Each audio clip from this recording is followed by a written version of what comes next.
Apakah benar riwayat ini dari Nabi Muhammad SAW? Berikut riwayat hadisnya Buya.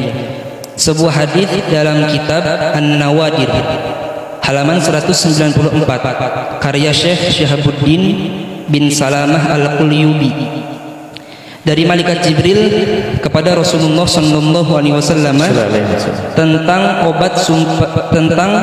obat super ampuh air hujan. Arti hadisnya sebagai berikut.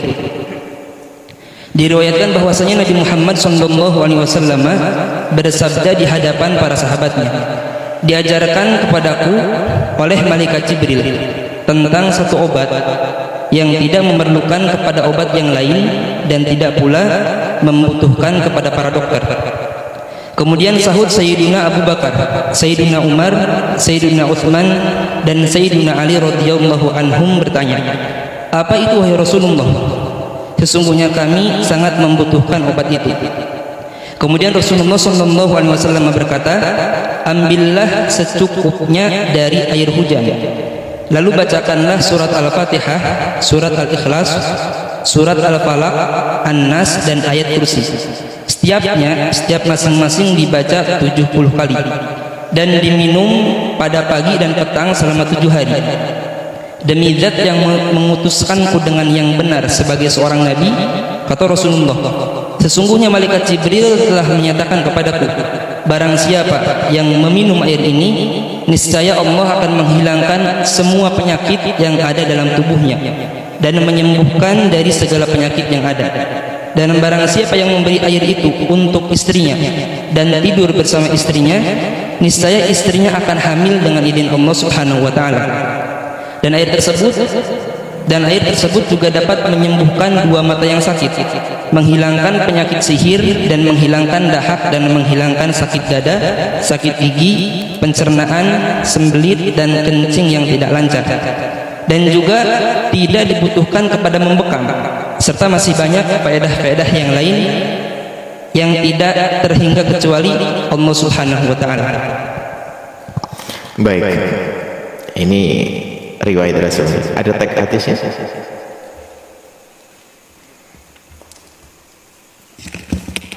Ini teks tadi terjemahnya, ini faidatun, ini Syekhul Jubi dalam faidah ruwiyah.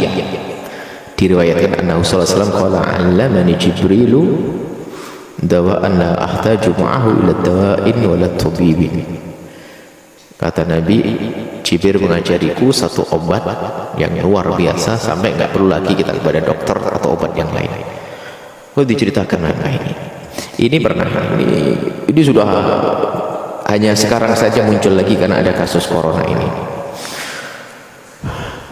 Kita pernah membuka bertanya-tanya tentang ini beberapa waktu sudah lama. Ini riwayat-riwayat semacam ini, kita harus waspada. Kalau kita menisbatkan kepada baginda Nabi harus ada tanggung jawab. Kalau memang kita tidak mengerti, tidak ada hukuman. Tapi setelah mengerti nggak boleh. Kita harus mengatakan sebagaimana diketahuinya. Kita bertanya kepada ahlinya. Apa kata muhadditsin, ahli-ahli hadis di dalam hal ini? Mereka mengatakan bahwa tidak ada hadis yang bunyinya seperti itu.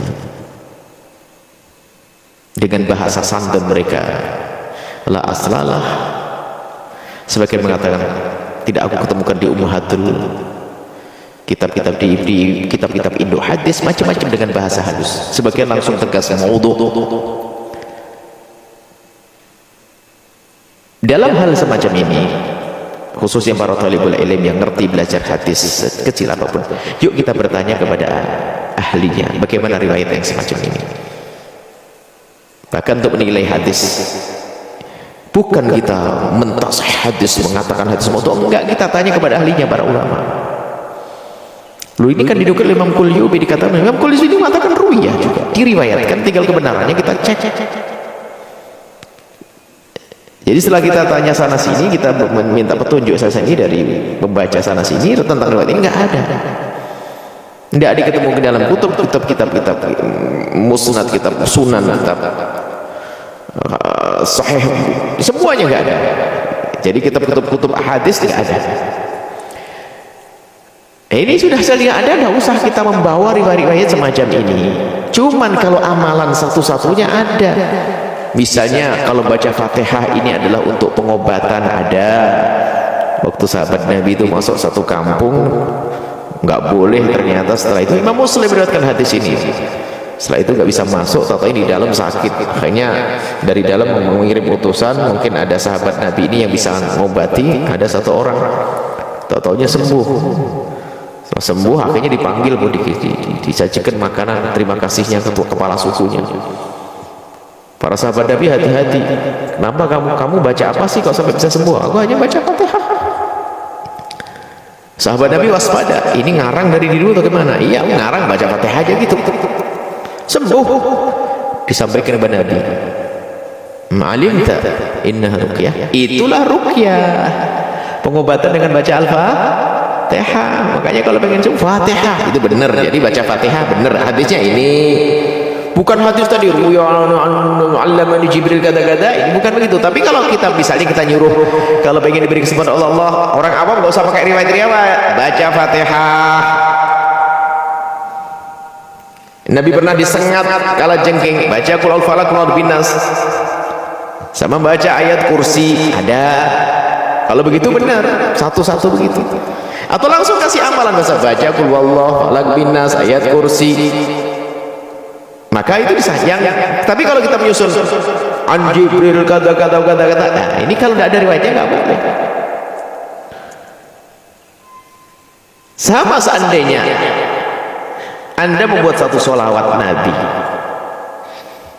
kemudian menyuruh kepada santri, tolong anakku baca ini ya 11 kali 12 kali ya, minta semoga Allah berikan kesembuhan, sah-sah saja mau baca sholawat. Tapi kalau berkata qala Rasulullah, Nabi bersabda, barang siapa membaca sholawat saya ini, wah ini ngarang namanya, nggak boleh kok Nabi. Jadi amalan-amalan membaca ayat kursi tadi, baca apa tadi, terus kita ta'arud kepada ta'arud itu menghadangkan diri di air hujan, di awal-awal hujan, itu sunnah Nabi melakukan, Nabi senang.